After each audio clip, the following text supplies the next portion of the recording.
5 years go by, and he makes another appearance on the Coast to Coast show. And we teased it last time. Mel gets involved with a new hole.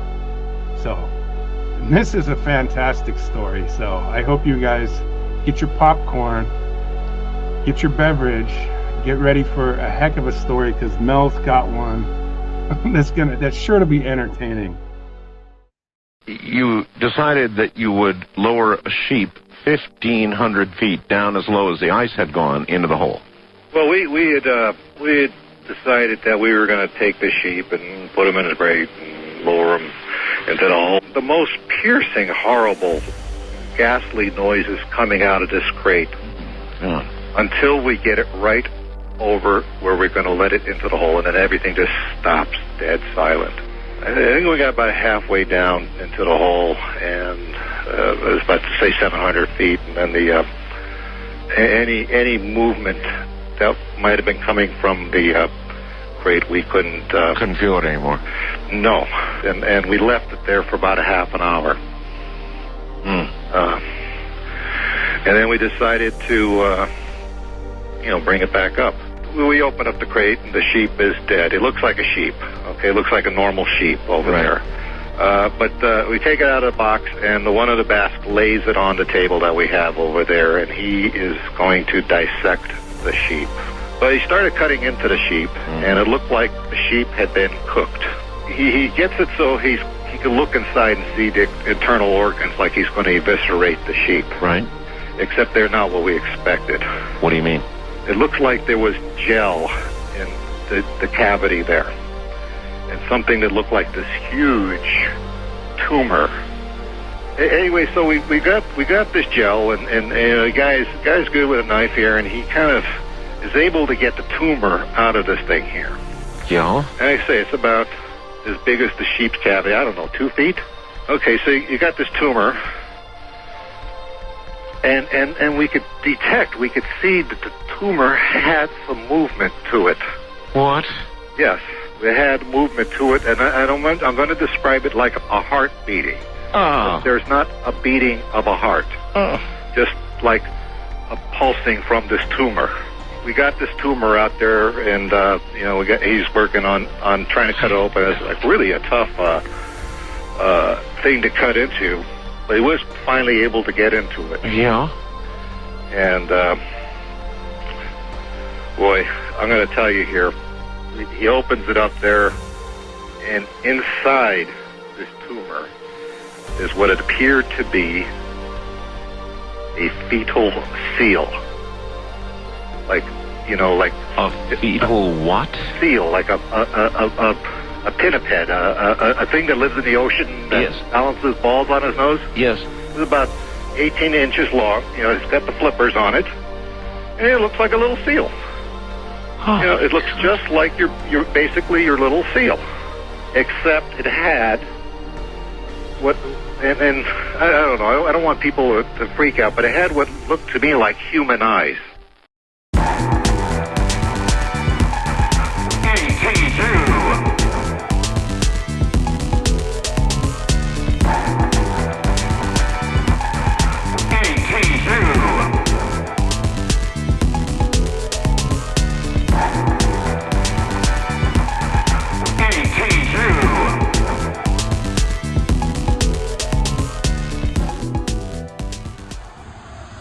All right, you know what time it is. It is time for Extraterrestrial University, the ETU crew coming at you, lesson 9.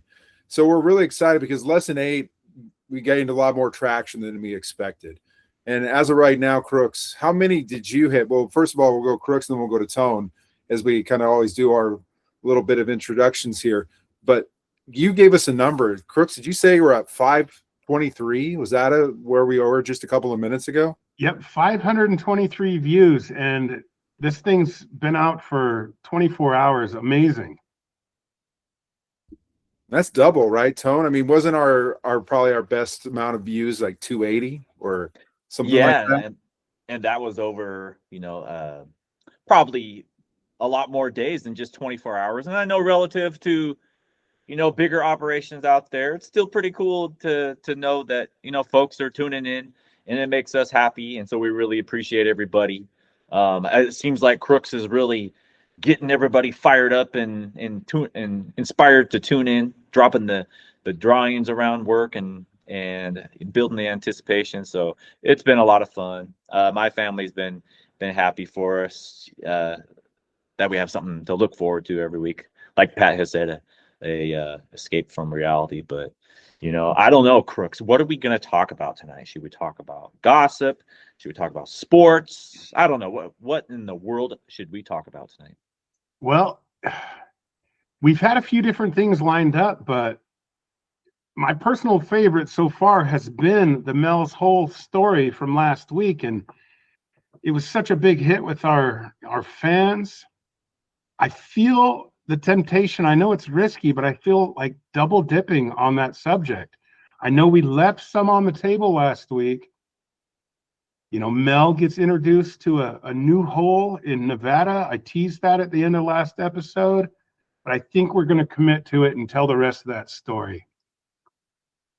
But before we do that, I think Pat discovered that Yakima, Central Washington area where Mel's Hole's located. I feel like he discovered some information that area may be a hotspot as far as UFO activity and supernatural stuff. So we're probably going to look at a little bit of that before we finish the Mel's Hole story. But I'm excited to get going, and let's talk UFOs. All right. Well, in this video too, it very much ties back to it because it talks about the Yakima Nation and the reservation as a whole, and how there's been a hotbed of activity throughout the years. And an interesting point is where they reference the fire lookouts. They interview a lady, which you're going to see, that talks about with the fire lookouts that she records all the activity that she's seeing, and then that's passed on. And so that's near this Monastash Ridge area that extends out, which Mel references a number of times in the first call and the second call.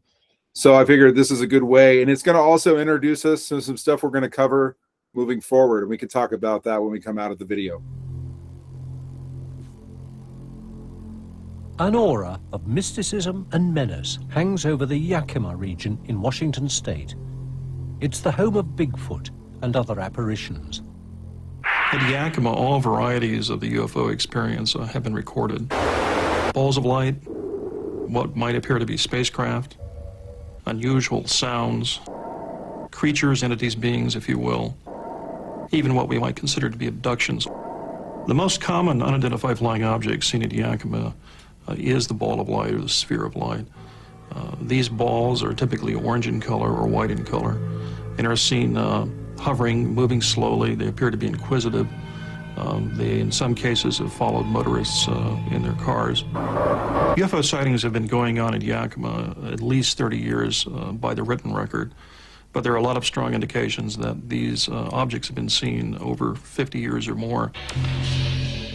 There's such a good record of sightings on the Yakima reservation because fire lookouts have to log every unusual light in case it's a fire.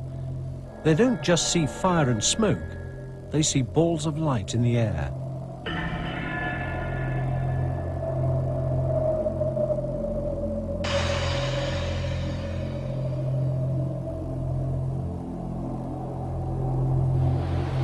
I have seen roughly 100 lights, or maybe a few more or a few less over the years. I'd have to go back through my logbooks and count them up. I've been a lookout for 34 years, and this all is my area, plus some of it over here isn't on my map that I'm still responsible for. And when I see a fire, I have to take a cross shot and then pin it down in a little spot. The lights that I've seen, I've seen at least 100 different lights and objects.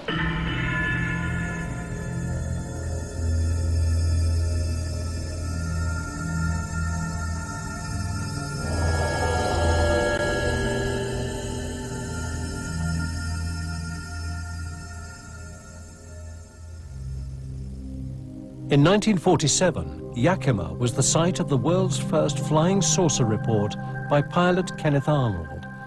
Flying on a search for a crashed aircraft, he saw a formation of 9 silver objects skipping like saucers over water. Were they alien spacecraft, or were they linked to the phenomena of balls of light? No one knows. In this eerie land, almost anything feels possible. Mr. Dundas, thank you for sharing that video. How do you think that ties in and relates to pivoting back to Mel's Hole and the area of Washington State that we're taking a closer look at? Yeah, when you're looking at central Washington in particular, I mean, Ellensburg is essentially the center of the state. And then looking at neighboring Yakima and as well as that whole area, I mean, the reservation is big. The ancestral homelands of the Yakima Nation extend quite a ways. And so when you take that into consideration and link this back to the Monastash Ridge, which with the fire lookouts and everything, it all seems like it's relatively in the same area, which felt like a great way to be able to bring back Mel's Hole into the picture. And so we all started with this because I'm always interested in finding out how we can connect this to our home state, you know, of Washington State. I mean, I've been in Idaho for quite a few years now, but I'm a native Washingtonian, so I always have interest in talking about in things relation to the Evergreen State. But going back to Mel's Hole, and I figured why not capitalize on the interest, because clearly this has been our runaway episode when you look at lesson 8. And I figured, well, why not? You know, there's more to be shared, which opened the door for Crooks. He's like, there is way more in terms of the Mel's Hole recordings that were additional would have been calls 3, 4, and 5 with our bell and coast to coast, and being able to almost go into the future a little bit too, because there's some years that pass in between, right, Crooks? So you have calls 1 and 2, and then 3, 4, and 5. There's a little bit of distance in between, right? Yeah, I actually there's about a 5-year gap between call 3 and 4. Call 3, in terms of his appearance on the Coast to Coast show, that's when it kind of came to a conclusion at that point where the military had already descended upon his property and seized his hole, and they afforded him the generous offer, and he took that, and he went to Australia. And he lived there for 2 or 3 years, came back, violated the non-disclosure agreement, which led to them to seizing and taking away all of his money, erasing his identity. That's why people that try to look him up can't find any record of him owning property in that county. But yeah, and Mel fell on hard times, you know, during call 3 when he was back. But 5 years go by, and he makes another appearance on the Coast to Coast show. And we teased it last time. Mel gets involved with a new hole. So, and this is a fantastic story. So I hope you guys get your popcorn, get your beverage, get ready for a heck of a story, because Mel's got one that's sure to be entertaining. I can't wait, Crooks and Dundas. The high strangeness, bring it on, baby. Let's go get it. All right, so let's this is going to be the year 2002. Mel is back on Coast to Coast with an update after nearly 5 years. He's got new contact with a hole, this time in Nevada. Some Native Americans that he previously had connection with, if you guys recall, the Native American plants that he was working with to synthesize natural remedies. These guys had access to a hole in Nevada and reached out to Mel, since he was the foremost expert possibly in the world when it comes to deep holes. So they enlist Mel to come down and take a look at their hole. So we'll listen to Mel describe this new hole. Enjoy.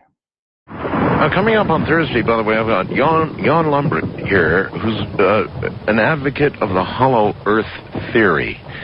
And that may in some way relate to what we're talking about tonight. I have no idea. We'll find out. In the meantime, Mel, so you've got this metal around the hole, about, you said, a foot or two high. 2 feet high, 2 feet wide. High, and 2 feet wide. And the hole is 9 feet in diameter. And as far as you can see, the metal continues down. This is no geographic hole. This is no volcano vent.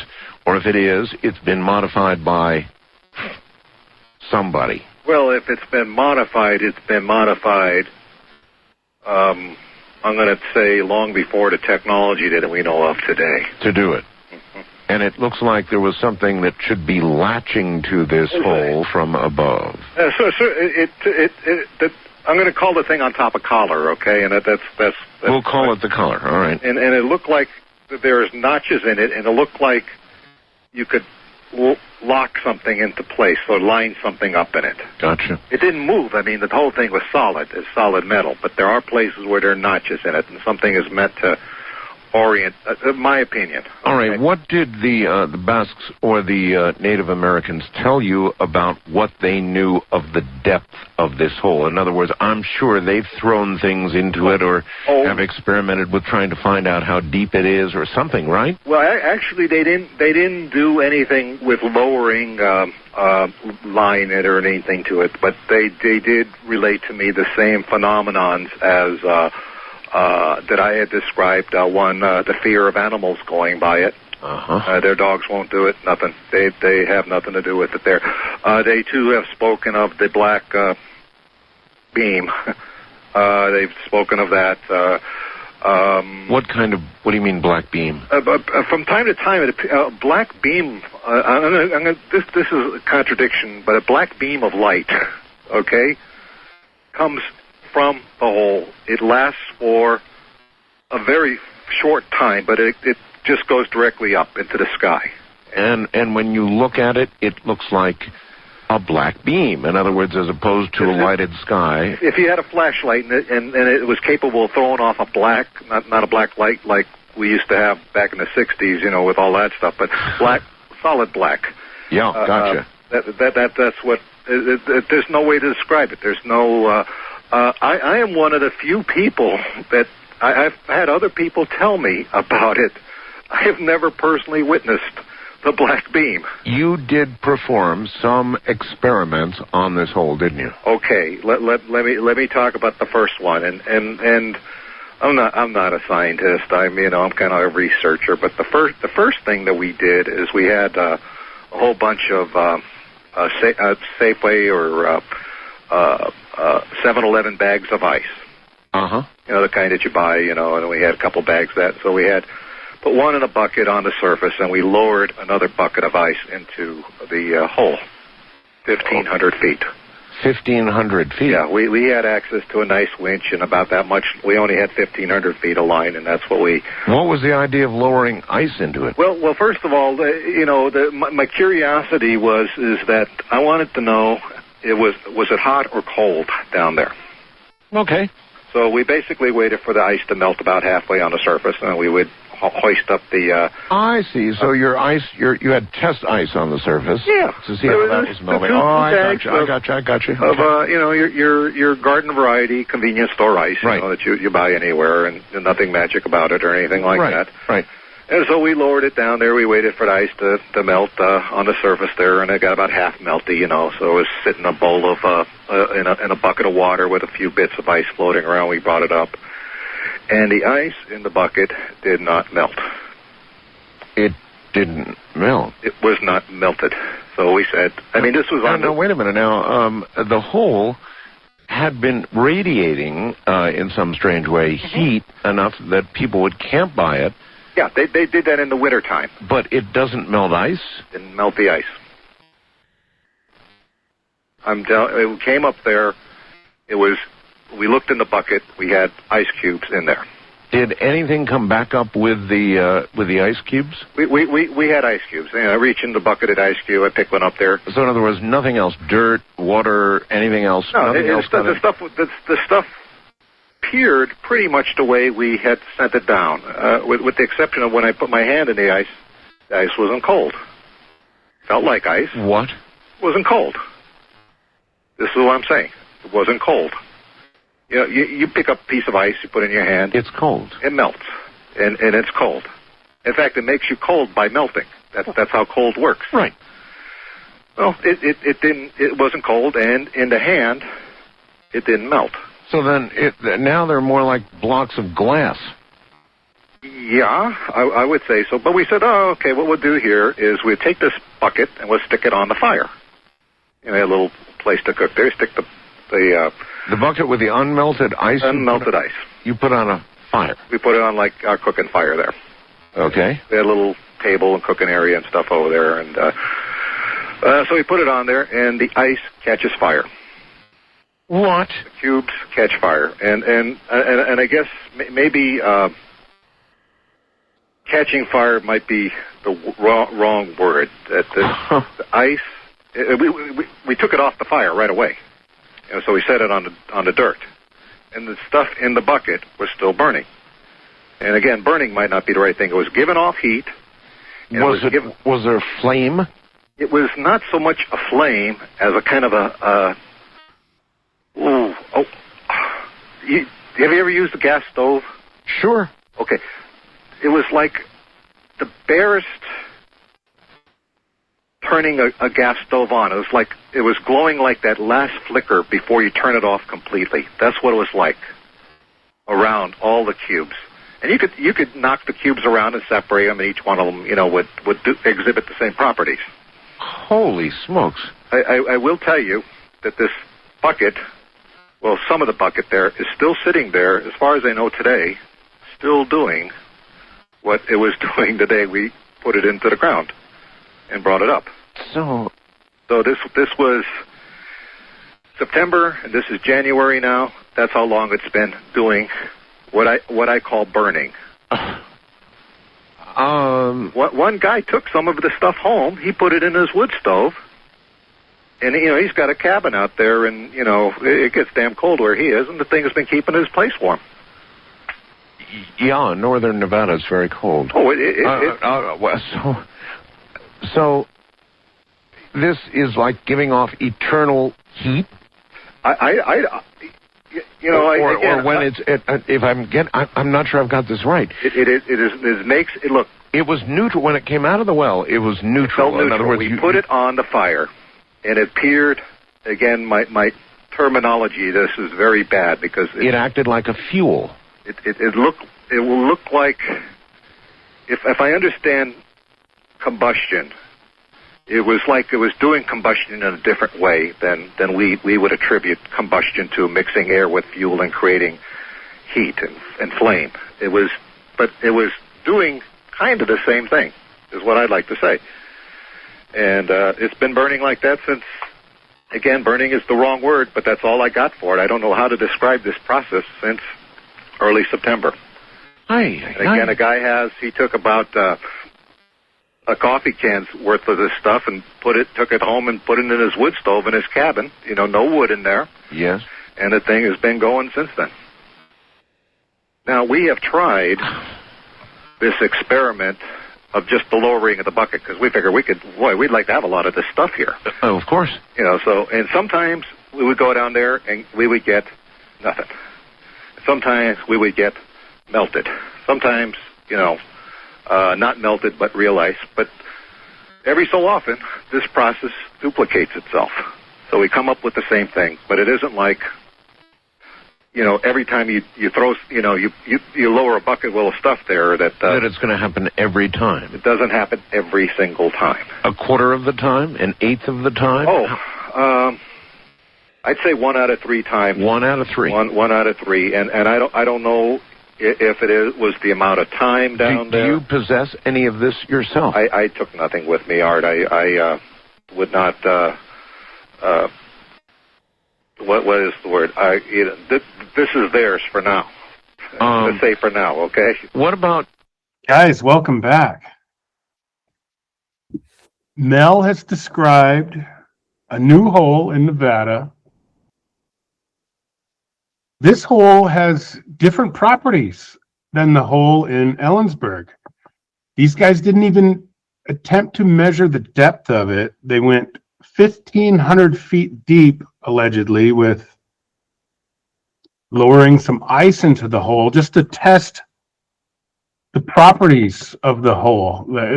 They described the hole emitting some kind of heat, but it wasn't hot to the touch. He described the hole, the rim being metal, but you could touch it with your hand. It wasn't hot, but there was some kind of radiant heat coming from the hole. So these guys wanted to conduct an experiment by dropping some ice into the hole to see if it melted at the same rate that ice on the surface would. And they got something fantastic. The ice, morphed into some new material, allegedly. What do you have to think about that? Because you get used to what's going on with the first couple of calls, in Mel's hole, and it stays the course, of kind of a similarity. But Mel's hole number 2 in northern Nevada is a different thing. So I'm trying to understand what's driving these core elements of how ice can be hot and all the things there. Tom, what jumps out to you about this? Because, normally you're taking I would say, there's an extraterrestrial approach to the things that you're looking at, but this is a different line of thought than previously. Yeah, I guess it depends what lens you want to look through. I do appreciate, we've mentioned Art Bell's style of interviewing, how he allows his interviewees to be able to express themselves. He doesn't judge. He just takes in as preliminary data. And so that lens, I really appreciate that, because that's how you get like valuable information, that people aren't redacting anything because of the stigma. And then you put the lens on, of course, and I think Art Bell switches over to it a little bit as well on, some of my questions are, where are the pictures, where are the videos? And he alluded to that as well, like you're able to take any of this stuff away. And I think that Mel was being respectful of the place, recognizing the place of where he was at, and the nation, I don't know what tribe it was, but respecting the sovereignty of that nation to respect whatever is going on there is theirs. So, but it does seem like another lens would be like, just because I think it's preliminary data is to be like some sort of interdimensional thing where it's like the rules of this universe somehow are getting tweaked when they go down there. And I know that's speculation, but I mean, that's the whole point. That's science, right? Is taking on the things that are the anomalies. We don't ignore the anomalies. We look at them and really take a deep dive into them. I mean, Crooks, like, I don't know, where do we go from here? Well, I guess let's back up just a second. There was a couple of similarities between this hole and his original hole. Animals didn't want to go near this new hole, and there were reports of another black beam of light, and people witnessing that coming out of this hole. So that's 2 holes with the same kind of properties, which is kind of amazing, in 2 different states. I'm not sure how many hundreds of, possibly thousands of miles apart, but the black beam of light, being emitted out of this hole. He didn't see this one again either. He just heard that, but there was a couple similarities there. But that was fascinating. Do you think that, and he said that he didn't see it himself, do you think the possibility, because Stanley Milford from the Navajo Nation at UFO Fest made it very clear to the audience, and he got a round of applause for it. He said, disclosure has happened since time immemorial, a long time ago amongst indigenous people. Do you feel a bit of the maybe erasure of colonization?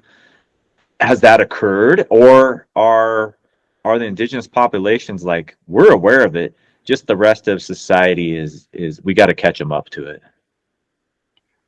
Yeah, I would agree with that. I believe that these Native Americans have, been on the land, much longer than, white people that settled in this country 500 years ago. So these people have potentially, lived here for thousands of years. So something like this, a hole like this with amazing properties, it might not be anything new to them. It's just something that they're aware of. They might not understand it, but they can live with it. But it's just us that are finding out about it now, and we feel like we need answers, and maybe they've moved past that. They don't need an answer. They can just accept it the way that it is, a mystery. And as we know, acceptance is not always easy.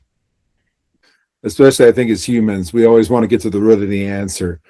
But there's some wisdom in that, of having a level of acceptance of, like, it's been like this for, thousands of years. And so we're just going to let the mystery be the mystery.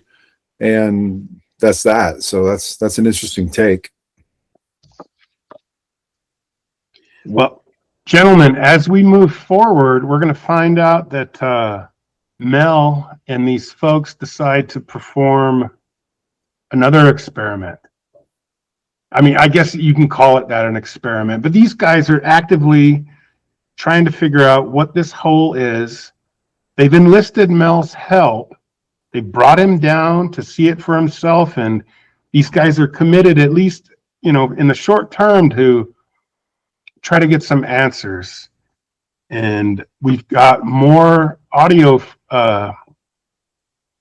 We got more audio from the show with Mel describing a second experiment that they conduct on the property there. So that'll be interesting to hear. Are you guys ready for that? Definitely. All right. I'm curious to see where this goes. And I want to bring up this speculation that I've seen this in the comments of, particularly in 1, 2, and 3. They said as the calls go on, there's a group that questions that that it's the real Mel Waters. Pat, I read those same comments too, and there's a few times during call 4 and 5 where his voice does sound a little bit different, but you've got to remember that 5 years have passed. He's probably on a different phone, obviously, different connection, but yeah, if you listen to the man speak and you listen to him tell the story, the same little stuttering, aspect to the way he speaks. He's got the same little giggles. Like, I think it's still Mel. Those folks that he sounds different, I think they're just kind of trying to discount the story, but I'm on board with Mel. Conspiracy theories, even more conspiracy theories. Yeah, Crooks, roll it. I'm ready. One little side note, real quick. It does creep me out with the vicinity to how close we are to this stuff. And I won't name the business person in Pullman, but I bring this topic up as often as I can and see if I get somebody to respond to it. But this business person, he lives out in the country, and he said something about, it was very mysterious, and he left that at it. But he said when it becomes nighttime and the night falls, he said the nighttime belongs to them. And I go, what are you talking? Who are you referring to? And he wouldn't answer. So anyway, I'm a little creeped out, but it's kind of fun. Nice. That's good. So the nighttime belongs to something in the Palouse? Yeah, he lives I think a little bit like northeast. And so he told a few, I don't want to reveal who it is, but that's okay. I don't like think it's good. Northeast, so does that not towards Colfax, towards Albion? Kind of by like Kamiak Butte, and if you went out to like Kamiak Butte and then went a little east. So he just mentioned a few anomalous stories, and he said at one time he was trying to get home, him and a friend, and it got dark. And that's really, he didn't really want to talk more about it, though. He just said the nighttime belongs to them. I was like, whoa, I would love to know more about that. But on the other side of that awaits us more Mel's Hole. My goodness.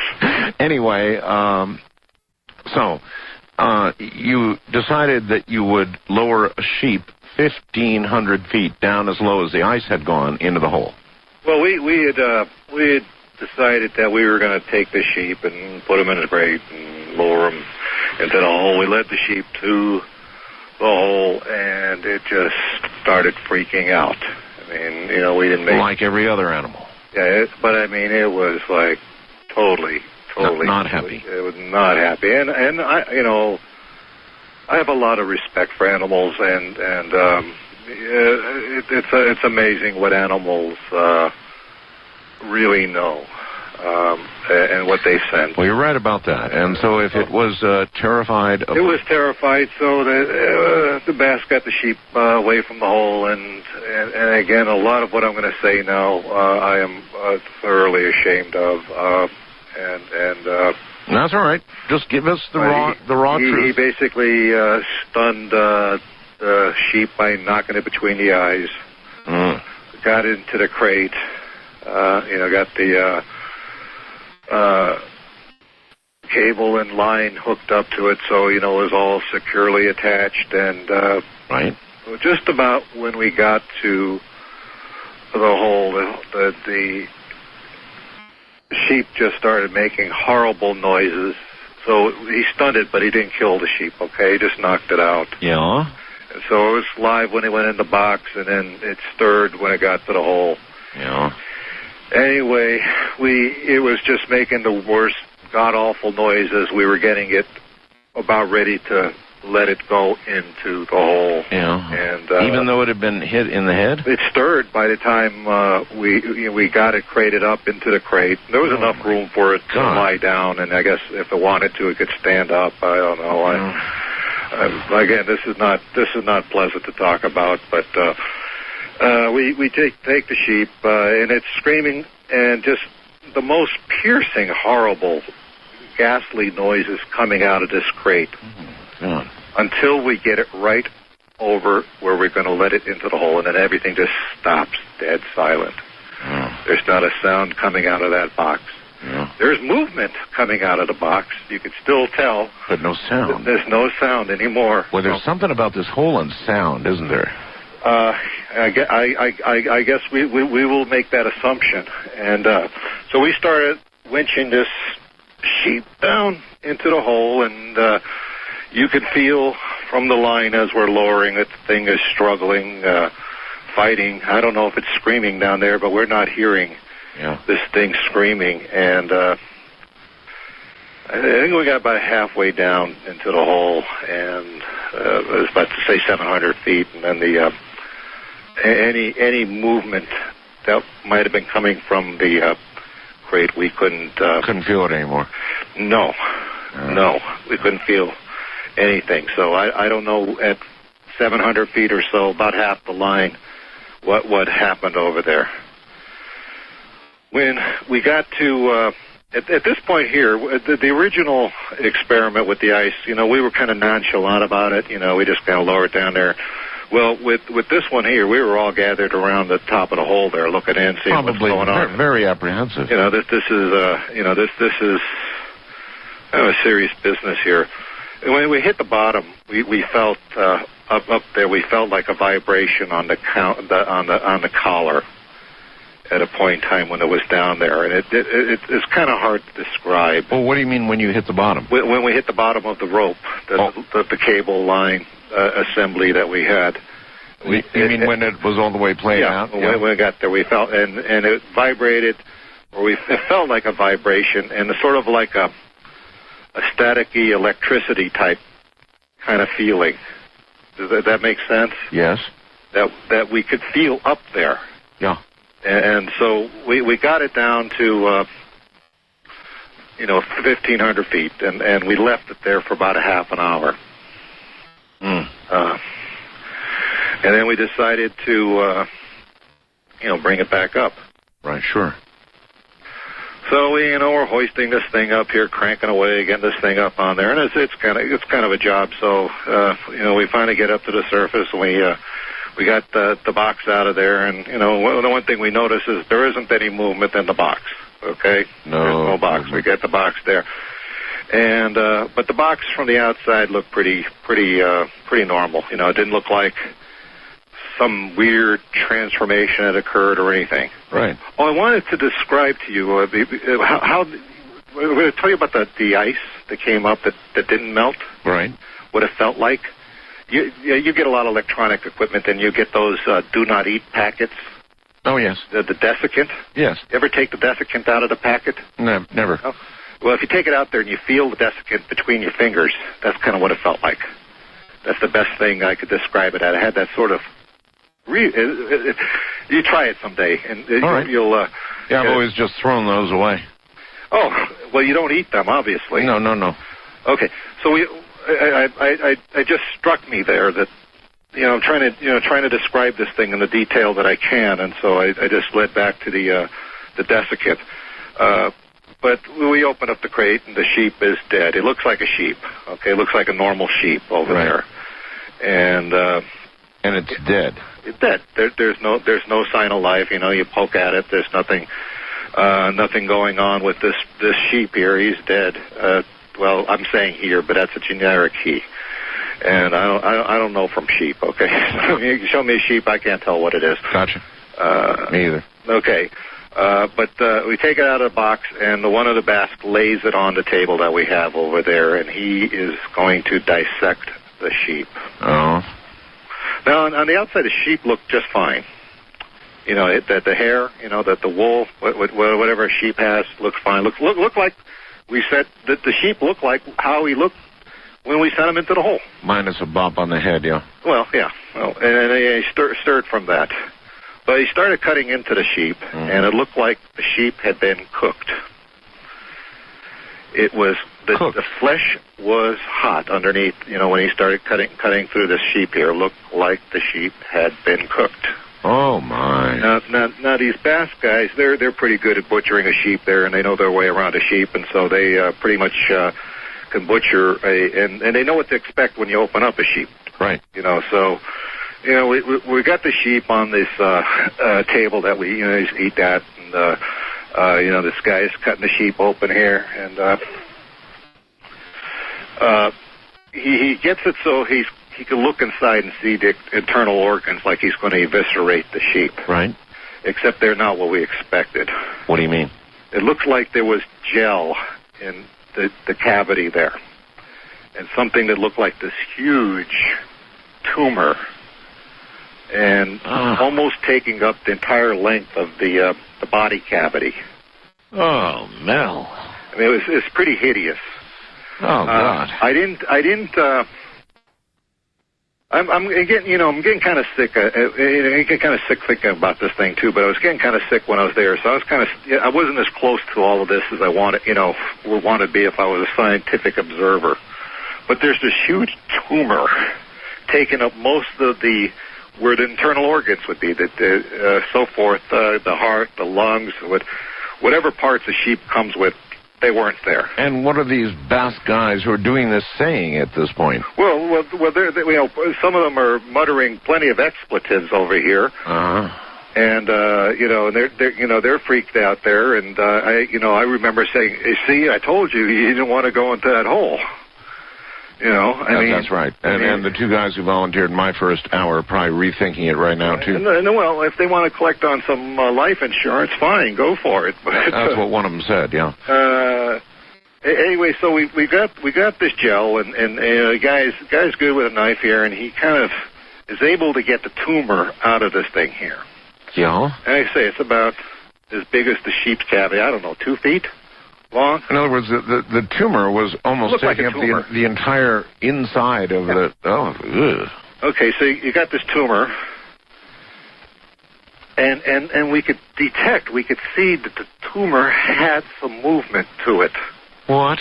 Yes, it had movement to it, and I'm going to describe it like a heart beating. Oh. There's not a beating of a heart. Oh. Just like a pulsing from this tumor. A pulsing tumor. Oh, okay. My God, Mel. So we get to the point where we got this tumor out there, and he's working on trying to cut it open. It's like really a tough thing to cut into, but he was finally able to get into it. Yeah. And boy, I'm going to tell you here, he opens it up there, and inside this tumor is what it appeared to be a fetal seal. Like, you know, like a fetal what? Seal, like a pinniped, a thing that lives in the ocean that balances balls on his nose. Yes. It's about 18 inches long. You know, it's got the flippers on it, and it looks like a little seal. Oh, you know, it looks just like your basically your little seal, except it had what, and I don't know, I don't want people to freak out, but it had what looked to me like human eyes. Like you know, a human being. You know, I mean, you know what like cat eyes look like? Oh yeah. You know what dog eyes look like? Oh yeah. I don't know what seal eyes look like, but I know what human eyes look like. Sure you do. And this thing looks like it had human eyes. And the thing was alive, but it was connected to the tumor, like with this umbilical cord. Holy mackerel, Mel. And we could see the seal moving his eyes, and it was, and I'm calling it a seal, okay, but I have no idea what the heck this thing is, okay? I'm calling it a seal. But it's opening its eyes, it's closing it, the flippers are moving, it's still connected to its tumor there. And then we noticed, and I noticed, that it seemed to be studying us. It seemed to be looking at us. That was the feeling I got. It seemed to be regarding us while we were looking at it. And so that's the feeling I got off of this seal. And then this thing separated from the tumor without our assistance. We were thought, well, maybe we will cut this thing free. Right there on the table. It's right there, and it moved about a little on the table. Yeah. You know, so we're all standing back at that point because this thing is loose. You know, I'll be way back. And you know, we're watching this seal, and again, that's the only way I could describe it because it looked like a seal to me. Human eyes. And then I felt, well, I just felt I was in the presence of something extraordinary, something beyond extraordinary, something like, I don't know. I'm not a religious man, but it felt in that category of having a religious thing there. This was just such a stunning thing to witness. Well, something that far from our understanding would appear to be magic or religion or whatever you want to call it, I'm sure. Yeah, so what God's name happened to this thing? Well, we left it there, and it began to, you know, it just kind of looked at us there, and, you know, one of the Basques suggested we kill it, you know, and, you know, just kind of club it, and unfortunately, and, but, you know... Is that what they did? No, basically cooler heads prevailed. The thing was moving around on a table, and it finally moved to the edge of the table. Yeah. You know, it was kind of like struggling, but it got to the edge of the table. Yeah. And it looked like it was going to fall off. Right. So I go up to it at this point, because I'm just like out of my head with I don't know what I'm in the presence of. And it looked directly at me when I got up to it, and it seemed, you know, it seemed to have a contact with me. And I got this compelling feeling to pick it up and place it on the ground. And I did that. I took this thing and I put it on the ground by a table. Yeah.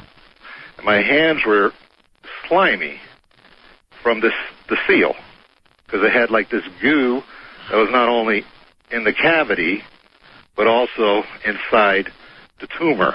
And I'm just calling it a tumor because I have no vocabulary for this. Right.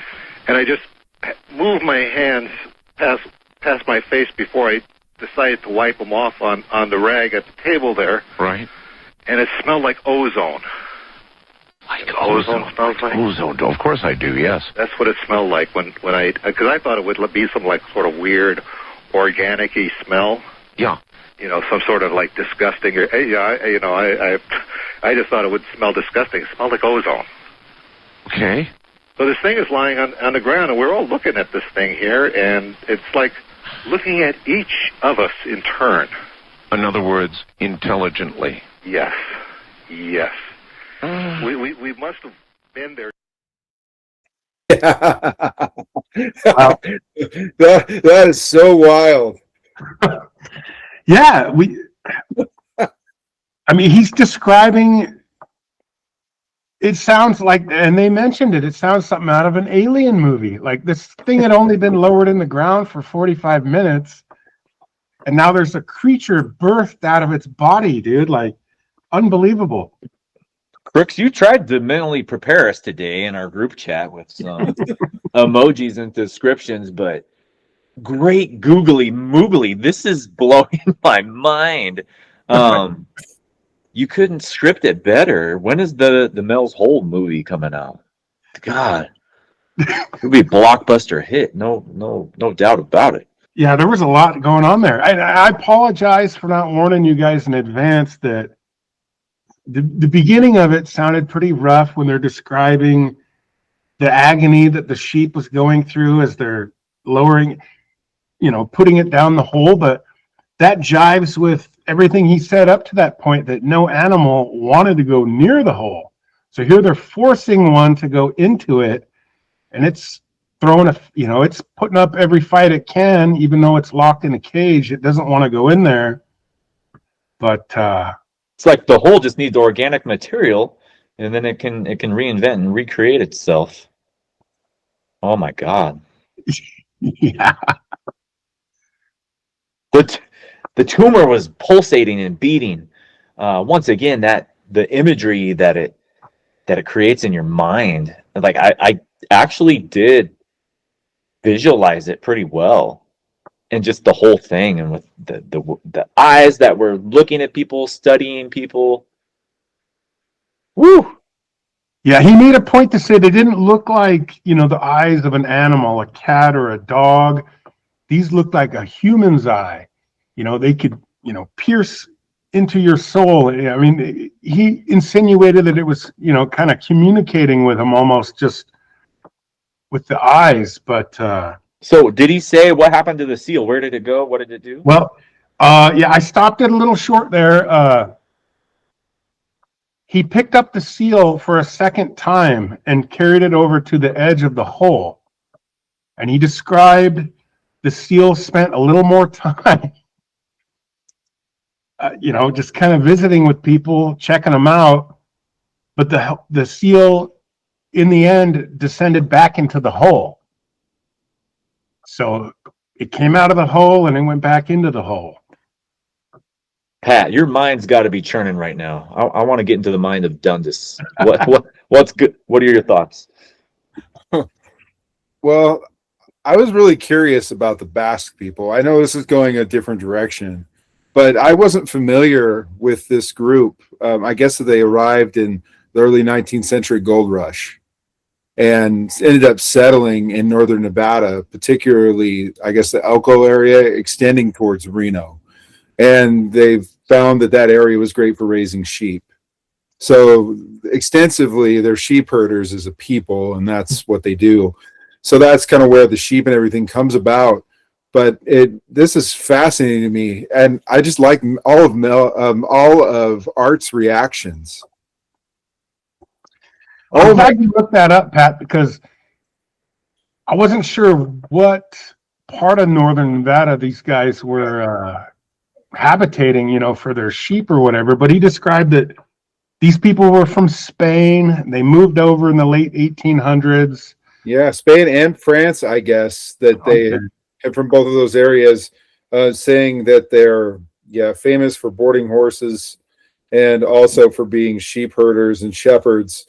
But apparently the Basque culture is heavily heavily influenced in that area. I guess that the University of Nevada, there's like a Basque cultural center and a bunch of other stuff. So, I mean, clearly they have, a cultural foothold within the region. And it's interesting that, of course, they reach out to the foremost, someone that has the most knowledge on it, Mr. Mel Waters, bring them over there.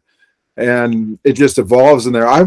This whole thing, I want to know, it just went right back into the hole. So if they were to lower another sheep into there, for example, would another thing metastasize within that sheep again and bring it back to the surface? Or does it have the ability to be able to absorb into other life forms? This is fascinating.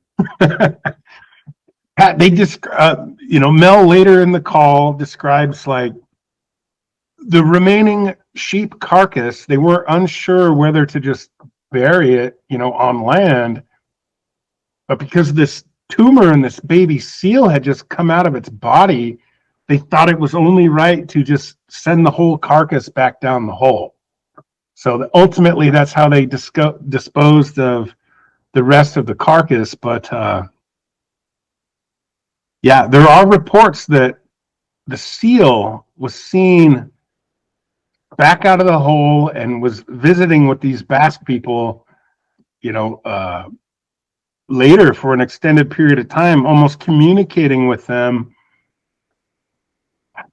I guess I can explain that in a minute, but the message that this baby seal, I'm sorry.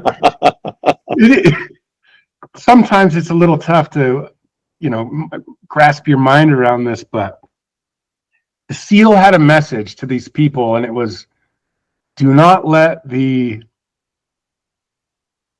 if you want to call it the ice, I guess that was a powerful thing that these guys had discovered in the first experiment. And there was a warning implied from the seal to these folks later, was to not abuse the properties, don't. That ice was important, that ice that generated heat. I guess there was a message to not, let it fall into the wrong hands, or, don't abuse it. It had the potential to, do a lot of harm to humans and the world that we know. This whole thing, man, this is fascinating. So let's just jump back and start with Mel's the first call, right? I never would have guessed that we would have started at 1 and ended up, is that call 4 or is that 5? That was still part of call 4. There's a little segment that I might tease from call 5, and it's Art and Mel speaking again, and he's talking. I think that's a good idea, Pat. We should cue that up, because he's going to tell the story about how that seal came back out and is continuing to communicate with the people. And there's a little tie-in back to our friend Red Elk. Yes, I was really interested about Red Elk. I'd like to know if some people decided that they were going to throw caution to the wind and try to harness that ice again. Wow. All right, we'll get to that in a second. Allow me just a moment to find that video. Is it telepathic communication? I think they said, yeah, it's kind of nonverbal. It could be kind of telepathic. Well, hear me out. I guess I'll just say it. They said that the people could have a boombox or a speaker near where the seal appears, and the seal sends audio messages through the speaker in kind of beeps and squeaks, and but it's in some form of intelligible noises that these guys are able to interpret. I mean, that sounds crazy to me, but oh man, I'm enjoying this wild ride. I'm loving it. So is it almost on the level of Close Encounters of the Third Kind, when they're out there communicating in tones and in notes, with that synthesizer? Maybe not. I might be right. I might be reaching too far here, but I don't even know what reaching too far means anymore. After this Mel's hole number 4. I don't know if it's possible to reach too far, because Mel's really taking us on a wild ride. Yeah, there's not much. This next clip's only about a minute long. I'll get it out there. We'll hear Mel talk about the seal one last time, and we'll pick it up from there. What has happened here is that I have been told that the Basque have seen the same creature again and again, and they've had many experiences with I'm going to call it the seal creature. Now, you had a guy on your show, I'm told is Red Elk or Red something? Red Elk, yes. And he talked about these things, they're called rock flyers. And that's what he described him at. But he described these seals. He's like a Native Indian, kind of a Native American sort of guy. Yes. And he described these things as being rock flyers. Well, that's an interesting name for them, rock flyers. And he said these creatures that live down in the earth, but what I'm getting is the sense that they not only live in the earth, but they inhabit like different earths, and they are able to move between them. So, it's also possible, Mel, it's crossed my mind, that very, very deep within the earth, there might even be a different set of laws of physics that might begin to a reality that you would live with, and maybe that's why you're getting such weird things up out of these holes. Well, if I'm pulling up ice that keeps burning, and it's not cold, and I mean something sounds like a different kind of physics going on here. If we've got this metal color that you cannot see from a certain distance, and no longer registers on the mind or in the eye or in the retina, that's strange. I'll tell you something. Our old friend Red Elk. Yeah, he made an appearance. So if Mel Waters knows about Red Elk, I'm wondering if during that 5-year time period between, Mel's appearance on the show, I wonder if Red Elk had made an appearance on the show, or if Mel had heard about him by some other means. That's interesting, because we mentioned Red Elk. I think he had him on the show, because he said when he was on the show. Okay. But yeah, we talked about Red Elk theorizing that there was creatures or people that live underground down in these holes potentially. So that was interesting. And they would be the same type of seal creature, do you think, is what Red Elk was asserting? Yeah, I think so. What was the name that he gave them? Rock flyers. Rock flyers. Yeah. There is the elk abduction director, David Politis. I think he did Flash of Beauty about Sasquatch, and a bonus shot was from, I don't remember the name of the actress, but she's Nimipu, Nez Pearson, I think Yakima.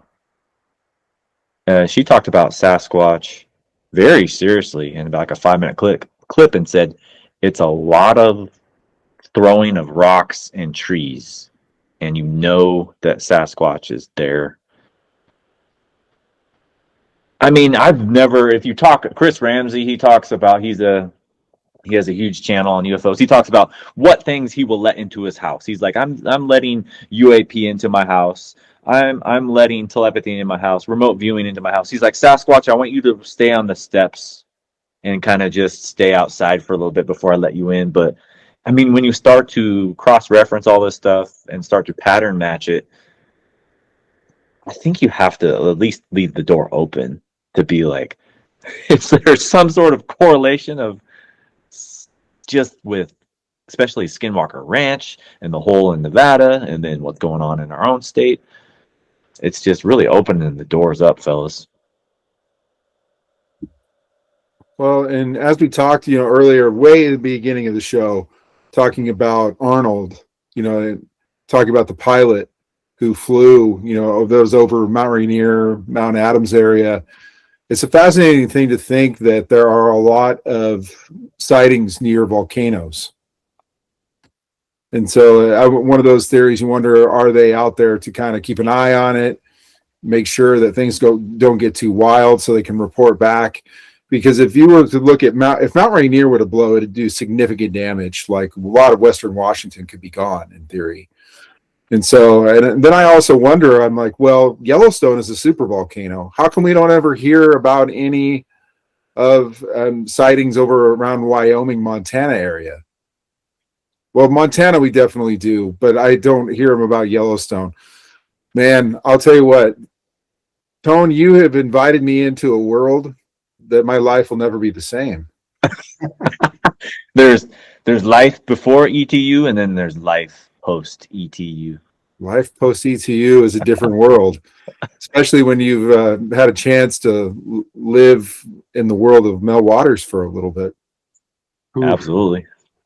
Yeah, this is what an amazing story. I like this one has I mean, not only me, clearly for decades, people have been talking about this, but this one really got me excited the last 2 weeks now. We had a chance to do a full deep dive last week, and now we're double dipping because we couldn't resist. We had to do it again. So I'm glad you guys allowed us to do it again, but I could see why you wanted to keep going, Crooks. It's like cutting somebody off in the middle of, like, you know, you got a hot streak and you're sinking a bunch of threes. The game's not over and the story wasn't over, and we were just, in reality, we were just getting warmed up. And I hesitated last week. I mean, I didn't really want to include like the stuff we talked about tonight, because to a normal person, I would assume that they would think like, this has gone way too far, like, and discount the whole story. But the subject last week, I mean, that part seems more believable maybe than the entire story. We can't discount the folks in and around Ellensburg that claim to actually have witnessed the convoys of military vehicles descending towards the property to cordon it off. Like, they saw something, and the timeline lines up with what Mel's talking about, and, you know, the alleged plane crash on the property. There's so many aspects of last week's show that just we can't discount. But tonight, who would have ever thought that we were going to end up talking about a baby fetal seal creature that could communicate with people? Like, only Mel could talk a story like that to us. So Yeah, and the way he kept kind of bringing Mel in, and his comments, all his various comments that he makes to Mel, man, Art knows how to like really allow someone to get a chance to speak and to keep going. And man, Mel's this is a wild personality. Whoever would have thought that starting out with one hole near Ellensburg, Washington, and the Monastash Ridge area would evolve into another hole in northern Nevada near Elko, which is not that far from the border.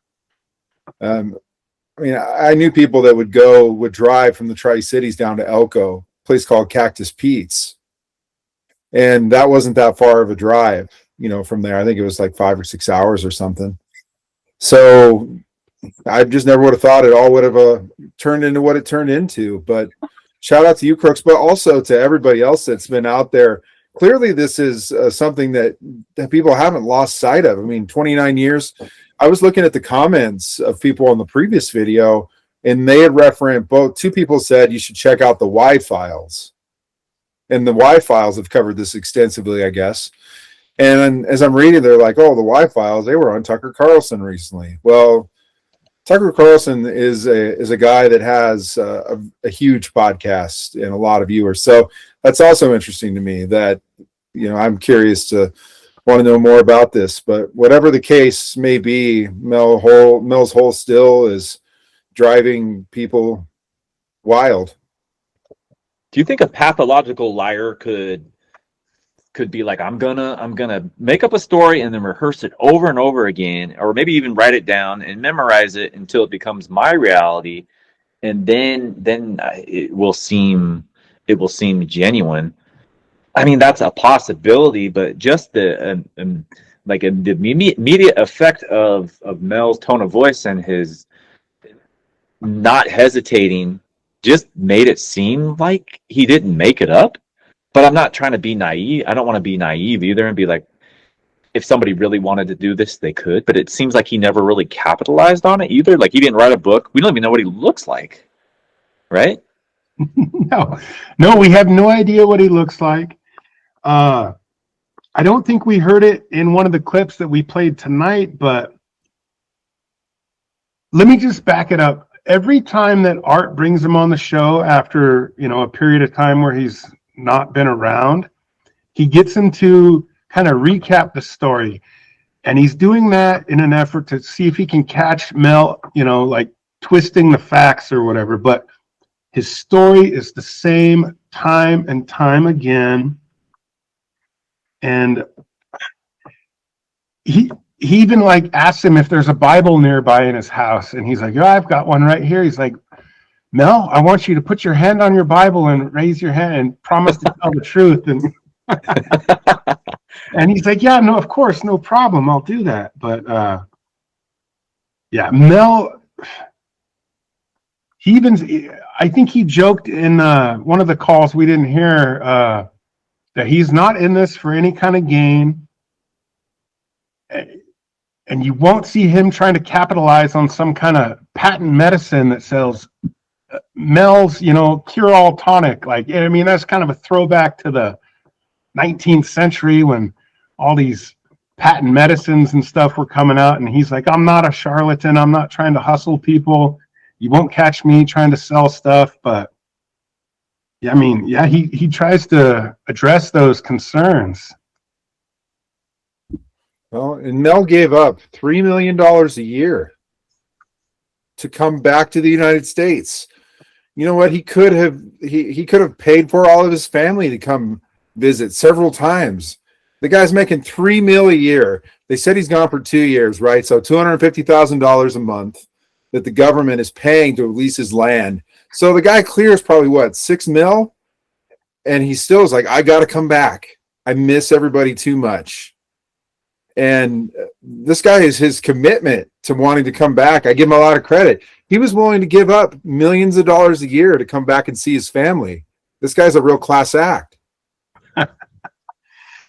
Yeah, I want to say that maybe in the beginning of call 4, if people want to go back and check that out, Art asked him, he's like, "Mel, what happened? Where's I know the money stopped coming in, but what happened to all the money you made while you were away? It can't all be gone." And Mel, he says that he spent a lot when he was in Australia on his plants and the Wombat Rescue. He said a lot of money went to the Wombat Rescue organization, and reminded people that they were able to accomplish a lot of good down there doing that. But it sounds like the majority of it was in an account, and that was just wiped clean when he came back to the States. And they, dating back to that period of time when he was kidnapped and missing for 12 days, they cleaned him out. They took all that money back. Well, guess he violated the agreement, so they penalized him. Well, I'm feeling the next assignment is a field trip, on-scene reporting. I would like some interviews of some locals and maybe some indigenous folks to break it down for us if they're willing. But gentlemen, it's rolling up on my bedtime around 9 o'clock. I say you're an early riser. Yeah, I wake up at the same time every day. So let's wind this thing down. We weren't able to include Pat's. I won't even speak about the subject of Pat's pop culture. We'll save that for next week. But yeah, it was fun. Thanks for joining me on this little journey about Mel, and what a famous hole he had. Yeah, thanks for trusting your intuition, Crooks. Like you had a feeling about this one when it first got presented to me. I just didn't know what to think of it. I didn't know anything about it, but just looking back at all the lessons so far, and once again, I want to point out to viewers that we are not the professors here at ETU University. We are the students, but it feels like we're learning so much and able to make all these interconnections. It's fun. It's like you learn a lot when you have to break stuff down and figure out what to present and what to talk about. You learn quite a bit. Well, the Basque people, so they are officially the caretakers of the rock flyers. Pat, if that's a conclusion you want to draw, well, I suppose they're the ones that are communicating with them. So if you want to get in connection with a rock flyer, you got to go seek out these sheep herders down in Nevada. That doesn't sound crazy. So maybe that's the next route we go, is exploring, trying to figure out more about the Basque people. I'd be curious to call, if I were to call the University of Reno, like if I were to call, University of Nevada in Reno, and call the Basque Center and ask them and say, what do you know about Mel Waters being the official caretaker of the Red Flyers? What they would say to me. I know you'd make that call, Pat. So I'm trusting that you're going to do it. You're right. That is a call I would make. We need to put that live on air too. That'll be our first live show call to the Basque Center to inquire about the rock flyers and the seal people. Oh man, and what a wild ride it's been. Only 9 lessons in, folks. What are 10 and beyond going to take us?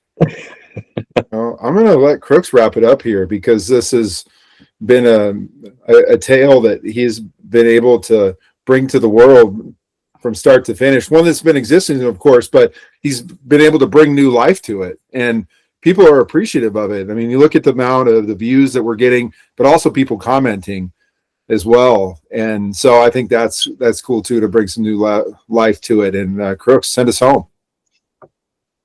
Well, yeah, appreciate your time and patience. I got a feeling this might be on the longer side of one of our episodes, but I'm thinking back to call 1 on Mel's first appearance on Coast to Coast.